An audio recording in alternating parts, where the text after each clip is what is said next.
It was great to see everyone having a lot of fun. Some people were experimenting with an instrument they hadn't played before. Some people were just keeping the beat. Some people were driving a song by singing the lyrics or playing the riff. But it was just, really good to see everyone having a really good time making music together in a really nice group setting. Today's workshop proved to me that as long as you've got the right attitude, anyone can play music. I mean, there were some people doubting themselves and doubting their ability to sing or to play anything, but once everyone was involved, it just took on a life of its own. And it was really good to see, I don't know, just the human spirit sort of take over and in the form of song. So day one we had a movement workshop and a workshop using circus hoops, and then I ran a preliminary clowning workshop with them, and I was quite nervous at the start because I wasn't sure how much they were going to grasp of the concept and how they were going to go with being laughed at. But very quickly people realised that it's actually quite fun to be laughed at, so I think they latched onto a few things very quickly, and we put them in some really stupid disguises and various things like that, and they found that great fun and a little bit liberating, and a couple of guys found some very funny little routines in the beginning, so we had a very successful sort of first day at that. And then so this afternoon we're going to give them some elements of costume to work with, start to push them towards building little characters of clowning. And so again, I don't really know how it's going to go. So it's quite nervous. I'm a little bit nervous about it because it's right on a fine line for them. What are we laughing at? Are we laughing at their ability or their disability? And we're really playing around with that, but I'm hoping it's going to go really well. I've been doing some clowning, doing the hoops, and we've been learning about energy and sort of corners and sort of lines and all that. And we've been doing lots of dancing, and lots of games. I've learned more how to do clowning and sort of more about acting and music and using hula hoops. And it's been fun going through all the different types of activities that are included in acting.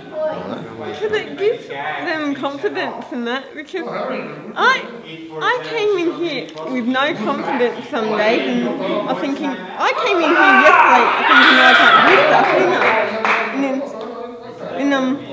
And then Chris and everyone else said, yes you can, Claire, come on, you can do it.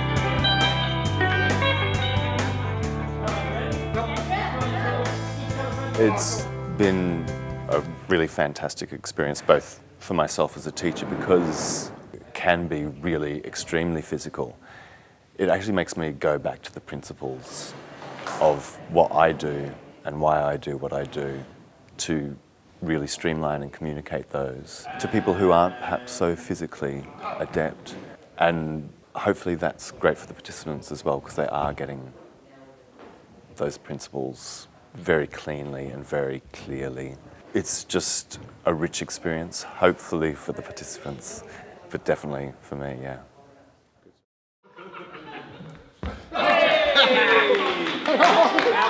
Take a bow to the audience, please.